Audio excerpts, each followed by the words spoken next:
तर तामणी घाटात झालेल्या अपघातावरती विधानसभेमध्ये चर्चा झालेली आहे। मृतांच्या नातेवाईकांना सरकारने मदत करावी, मंत्री भरत गोगावले यांनी ही मागणी केली आहे। तर गोगावलेंनाच मदत जाहीर करा असं सांगितलं होतं असं देखील देवेंद्र फडणवीस यांनी म्हटलंय। गोगावले अजून मंत्र्याच्या कोर्टमध्ये आलेले नाहीत असं देखील देवेंद्र फडणवीस यांनी म्हटलंय। राज्य सरकारकडून मृतांच्या नातेवाईकांना 5 लाखांची मदत जी आहे ती केली जाणार आहे।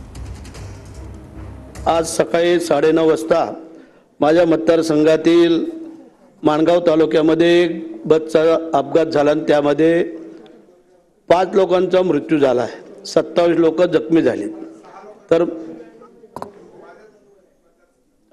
तो पण माझ्याकडे झाला, तो लोक तुमच्याकडनं आले।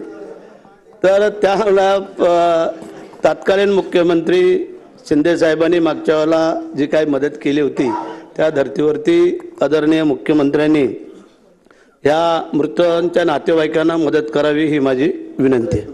सन्माननीय मंत्री महोदयांना मी अशी विनंती केली होती की त्यांनी 5 लाख रुपये मदत जाहीर करावी, पण अजून ते मंत्र्याच्या कोर्टमध्ये आलेले नाहीत। त्यामुळे त्यांनी मागणी केलेली आहे। त्यामुळे त्यांनी मागणी केलेली असल्यामुळे ही ट्रॅव्हलची बस आहे, एसटीची नाही आहे, ट्रॅव्हलची बस आहे। पण ते महत्त्वाचंच आहे,